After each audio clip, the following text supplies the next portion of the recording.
আওয়ামী লীগকে জিজ্ঞেস করেন এই 11 দলের শক্তি সামর্থ্য কতটুকু আছে। একটা ভিডিও ভাইরাল হয়েছে, বিদেশে একটা ভিডিও। উনি বলছেন বিএনপি আমাদের মূল শত্রু নয়, 5 মিনিট বিএনপিকে আমরা রাজপথ থেকে উঠে দিতে পারবো, আর আমাদের মূল শত্রু হচ্ছে জামাত, বলেছে না? কারণ তারা তো বিরোধী মুখোমুখি ছিল, এজন্যই তো 3 আগস্ট জামাতকে নিষিদ্ধ করা হয়েছে। তো সুতরাং আপনারা বিরোধী দল অক্ষম বলে আপনাদের দুর্বলতা ঢাকতে পারবেন না। গণ অভ্যুত্থানে পরবর্তীতে 2বার বেনিফিশিয়ারি, 2বারই আমাদের বর্তমান সরকারি দল। 91-এর গণ অভ্যুত্থানে পরবর্তী, 24-এর গণ অভ্যুত্থানে পরবর্তী 2বারে আপনারা জাতির সাথে বেইমানি করেছেন। 91-এর গণ অভ্যুত্থানের পরবর্তীতে 3 জোটের রূপরেখা ছিল, সেই রূপরেখার মধ্যে ছিল তত্ত্বাবধায়ক সরকারের অধীনে তত্ত্বাবধায়ক ব্যবস্থাটা সংবিধানে যুক্ত করা, নির্বাহী বিভাগ থেকে বিচার বিভাগ আলাদা করা।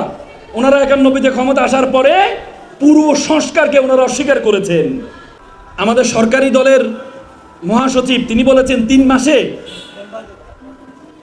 আওয়ামী লীগ 15 বছরে যত উন্নয়ন করে নাই 3 মাসে নাকি ওনারা তার চেয়ে বেশি উন্নয়ন করেছেন। আচ্ছা, উন্নয়ন কার ভাষা? উন্নয়ন স্বৈরা শাসকের ভাষা। যারা স্বৈরা শাসক হতে চায়, যারা স্বৈরা শাসক ছিল, উন্নয়ন হচ্ছে তাদের ভাষা। সংস্কার শব্দটা বাদ দিচ্ছেন, সাথে সাথে বিরোধী দল ব্যর্থ, এটাকে মানুষের সামনে এস্টাবলিশমেন্ট করার চেষ্টা করছেন। ওনারা বলছেন বিরোধী দল নাকি অক্ষম। মমতা ব্যানার্জি নিজেই বলেছে কে হত্যা করেছে। আপনি 6 মাস হয়ে গেছে এখনো পর্যন্ত চার্জশিট দিতে পারেন নাই। ভারতের সাথে আমাদের প্রত্যর্পণ নীতি আছে, সেই নীতির আলোকে 1 বছরের বেশি সাজাপ্রাপ্ত অথবা বিচারিক কর্মকাণ্ডে 1 বছরের অধিক অপরাধে যদি কেউ অপরাধী হয় তাহলে তাকে দিতে সরকার বাধ্য থাকবে, কিন্তু এখনো পর্যন্ত তাদেরকে আমাদের কাছে প্রত্যর্পণ করে নাই। যিনি প্রধানমন্ত্রী পশ্চিমবঙ্গের, ওনার মা কোন দেশে জন্মগ্রহণ করেছেন? যদি পুশিং করতে হয় বাবা মা বাংলাদেশে জন্মগ্রহণ করার কারণে, তাহলে প্রথমে পুশিং করতে হবে শুভেন্দুকে বাংলাদেশে পাঠাতে হবে। আমি আসার সময় মোবাইলে দেখতে পেলাম একজন এমপি যে 100 জনের বেশি দাওয়াত দিলে নাকি 1000 টাকা করে ট্যাক্স দিতে হবে। তা আমি ভাবছিলাম যে পরিমাণ খাওয়ার আসছে, সামনে প্রোগ্রামে খাওয়ার দেওয়ার ক্ষেত্রে একটা লিমিটেশন দিয়ে দিবে সরকার, যে এর বেশি যদি খাবার দেয় তাহলে প্রত্যেক খাওয়ার প্রতি 1000-2000 টাকা ট্যাক্স দিতে হবে, নাকি কি বলেন? যাক, যদিও ওনারা খাবারগুলো ওনাদেরকে ভালোবেসে, সংগঠন একটা সামাজিক সংগঠনকে ভালোবেসে বিভিন্ন জন স্পন্সর করেছে, এই জন্য ওনারা খাবারগুলো দিয়েছেন, মেহমানদারি করেছেন এটা নিয়ে। কিন্তু সবচেয়ে বেশি কষ্ট করছে, আমরা তো চেয়ারে বসে আছি খুব আরাম করে, আমাদের ভাইরা যারা মিডিয়া ভাইরা ক্যামেরা নিয়ে দাঁড়িয়ে আছে, যারা এই এক চেয়ারে 2 জন বসে আছে, তারা সবচেয়ে বেশি কষ্ট করছে। এই পয়েন্টটা আমাদেরকে না করে তাদেরকে করলে মনে হয় সবচেয়ে বেশি ভালো হতো। যাক, আমি আজকের রাষ্ট্র সংলাপ ফোরাম যে চমৎকার আয়োজন করেছে, এবং সামনে দেখতে পাচ্ছি লেখা আছে যে শহীদ হাদি ওসমান হাদির বিচার চায়। শহীদ ওসমান হাদির বিচার আমরা কি চাই? আমরা কি চাই?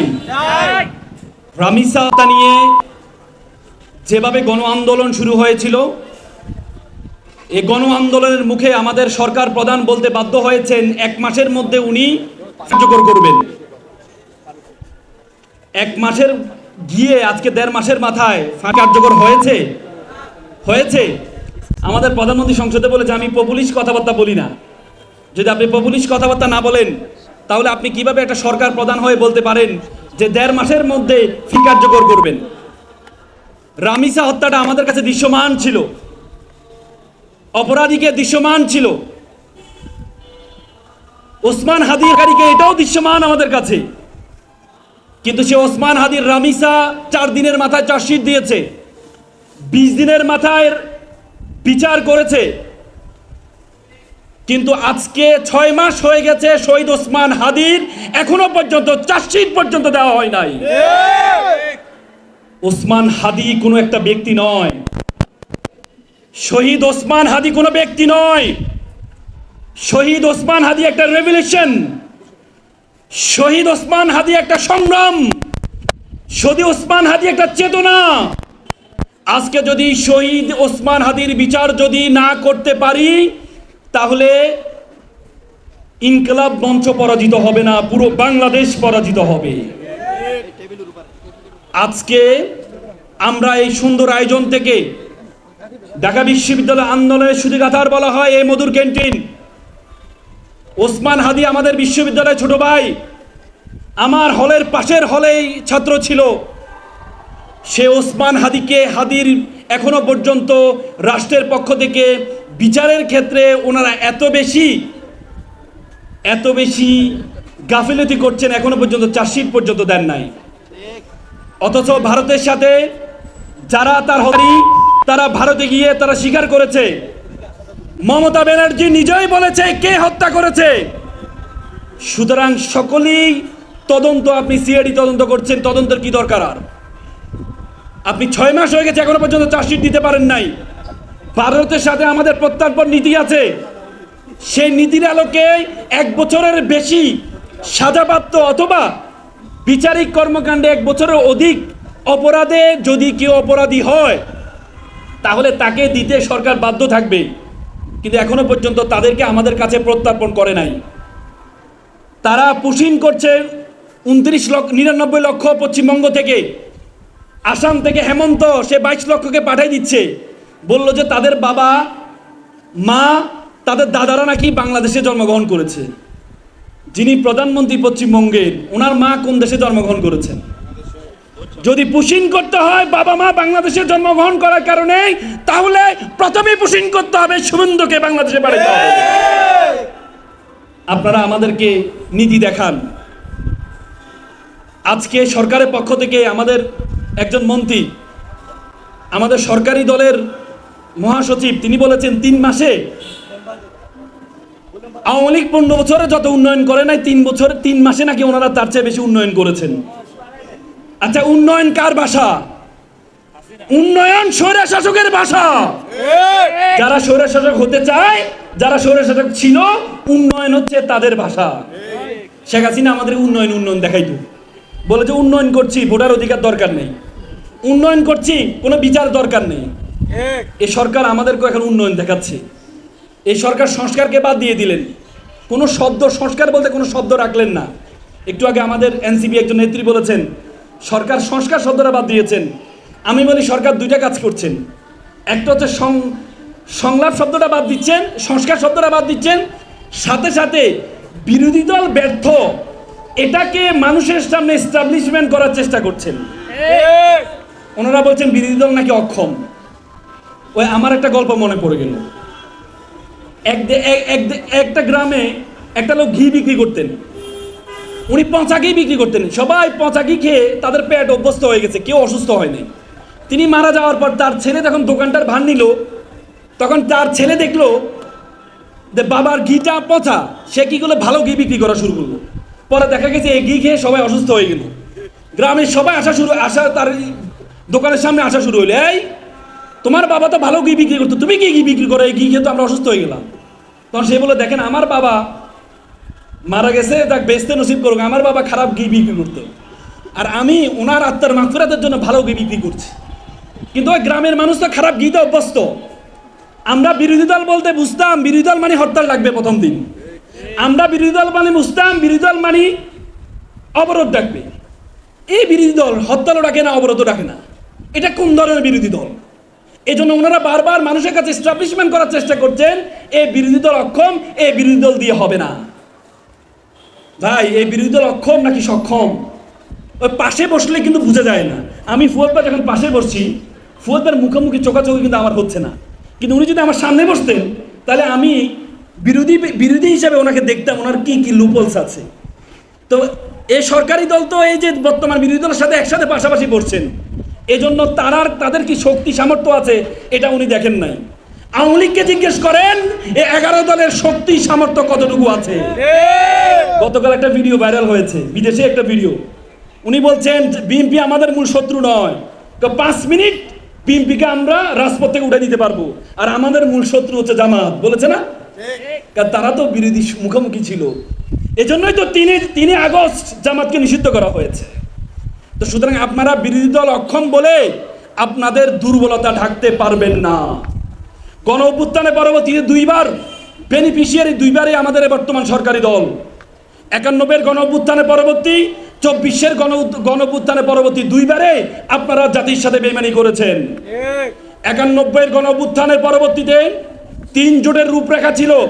সেই রূপরেখার মধ্যে ছিল তত্ত্বাবধায়ক সরকারের অধীনে তত্ত্বাবধায়ক ব্যবস্থাটা সংবিধানে যুক্ত করা, নির্বাহী বিভাগ থেকে বিচার বিভাগ আলাদা করা। ওনারা 91-তে ক্ষমতা আসার পরে পুরো সংস্কারকে ওনারা অস্বীকার করেছেন। এবারেও 24-এ গণ অভ্যুত্থানের পরবর্তীতে ওনারা বেনিফিশিয়ারি। ওনারা ক্ষমতায় এসে আবারও যে সংস্কার, গুরুত্বপূর্ণ সংস্কার, জুলাই শহীদদের যারা মুখে বলেছিল রাষ্ট্র সংস্কার চাই, সাময়িক অসুবিধার জন্য ক্ষমা চাচ্ছি, সে জুলাই শহীদদের রক্তের সাথে আবারও ওনারা বেইমানি করছেন। ওনারা বারবার বেইমানি করে চেষ্টা করে ক্ষমতাকে আঁকড়ে ধরার জন্য। কিন্তু আমি সব জায়গায় বলি, বিএনপি আওয়ামী লীগ হতে পারবে না। আওয়ামী লীগ হতে পারবে না বলতে আওয়ামী লীগের মতো শক্তিশালী হতে পারবে না। 91-এর পরবর্তীতে ওনারা 96-তে একটা ইলেকশন দিয়েছিলেন, একতরফা ইলেকশন। পরবর্তী 15 দিনও ক্ষমতা রাখতে পারেন নাই। সংবিধানে তত্ত্বাবধায়ক ব্যবস্থাকে যুক্ত করে 15 দিন পর ক্ষমতা ছেড়েছেন। এবারও ওনারা মনে হচ্ছে জুলাই সংস্কার বাদ দিলেই আমরা আবার ক্ষমতাকে আঁকড়ে ধরব। 2006 সালে ওনারা ওনাদের তত্ত্বাবধায়ক সরকার ব্যবস্থা যিনি প্রধান হবেন KM হাসান ওনাদের আইন বিষয়ক সম্পাদক ছিল। বিচারপতির বয়স 2 বছর বাড়িয়ে তার অধীনে নির্বাচন করার চেষ্টা পেরেছেন। এটার কারণে 17-18 বছর আমরা ফ্যাসিজমের মধ্যে ছিলাম। তো সুতরাং ওনারা আবারও আওয়ামী লীগের মতো টানা ক্ষমতা থাকার চেষ্টা করছে। আমি বললাম আপনারা কখনো আওয়ামী লীগ হতে পারবেন না, আওয়ামী লীগের মতো শক্তিশালী হতে পারবেন না। তো সুতরাং আমরা আহ্বান জানাবো, আজকের এই রাষ্ট্র সংলাপ ফোরাম যে চমৎকার আয়োজন করেছে, এই আয়োজনের মাধ্যমে মূল মেসেজ আমাদেরকে দেওয়া উচিত। কয়দিন পরে আমাদের জুলাই মাস আসছে। জুলাই বিপ্লবের 2 বছর পার হয়ে গিয়েছে। আমাদের জুলাইয়ের পিতারা এখানে আছেন, শহীদের পিতারা এখানে আছেন, আহত যোদ্ধারা এখানে আছেন। তো সুতরাং আপনারা তাদের রক্তের সাথে বেইমানি করবেন না, আল্লাহর ওয়াস্তে তাদের রক্তের সাথে বেইমানি করবেন না। আপনারা রাষ্ট্রকে সংস্কার করুন। সবার আগে যেহেতু বাংলাদেশ আপনারা বলেছেন, কিন্তু দুর্ভাগ্য হলো সত্য, সবার আগে বাংলাদেশ আমরা কি দেখতে পেয়েছি? ওনারা বলার কথা ছিল সবার আগে বাংলাদেশ জাতীয়তাবাদী দল, কিন্তু জাতীয়তাবাদী দল শব্দটাকে গুপ্ত রেখেছেন। এই জন্য বলেছেন সবার আগে বাংলাদেশ ... আমরা চাই আপনারা ... বাদ দিয়ে সবার আগে বাংলাদেশ এটা এস্টাবলিশ করুন। পারবেন ইনশাল্লাহ, এই আশাবাদ ব্যক্ত করছি। এবং জুলাই যে চেতনা, জুলাইয়ের বিপ্লব শহীদদের যেই মূল আকর্ষণ ছিল, মূল চেতনা ছিল যে আমরা দেশটাকে সুন্দর করব। সুতরাং এই চমৎকার আয়োজনের মাধ্যমে আমরা আবারও আহ্বান জানাবো, সরকারকে আহ্বান জানাবো। ওনারা বারবার বলেন অক্ষরে অক্ষরে নাকি পালন করবেন। আমি মিনিং খুঁজে পাই না অক্ষরে অক্ষরে। What is the meaning of the অক্ষরে অক্ষরে জুলাই সনদ বাস্তবায়ন? এখনো পর্যন্ত জুলাই সনদের তো বাদ দেন, আপনি জুলাই সনদকে একটু পেছনে রাখেন। ওনারা ওনাদের 31 দফা, যেটা ওনারা 2023 সালে হোটেল ওয়েস্টিনে বসে পুরো বিশ্বের সামনে, মিডিয়ার সামনে ওনারা 31 দফা দিয়েছেন, সে 31 দফা এখনো পর্যন্ত 3 মাসে 6টা দফা ওনারা নিজেরা ভায়োলেশন করেছেন। ওনারা নাকি জুলাই সনদ বাস্তবায়ন করবেন, নিজের 31 দফা নিজেরা বাস্তবায়ন। প্রথম 31 দফার প্রথমটা ছিল সংবিধান সংস্কার কমিশন করবেন, সেটাই ওনারা বাদ দিয়ে দিলেন। ওনারা বলেছেন সুপ্রিম কোর্টের সচিবালয় তৈরি করবেন, সচিবালয় প্রতিষ্ঠিত সচিবালয়, সেটা ওনারা বাদ দিয়ে দিলেন। ওনারা বলেন ক্রিয়াঙ্গনে কখনো দলবাজি করবেন না, অথচ ক্রিয়াঙ্গনে সবচেয়ে বেশি প্রত্যেকের পুত্র বলে যে ফ্যামিলি কার, সবচেয়ে বড় ফ্যামিলি কার তো সেখানে তারা দিয়েছে। তো সুতরাং আমরা চাই আপনারা আপনাদের 31 দফা পালন করেন, জুলাই সনদ বাস্তবায়ন করেন। সকলে ভালো থাকবেন, সুস্থ থাকবেন। আসসালামু আলাইকুম।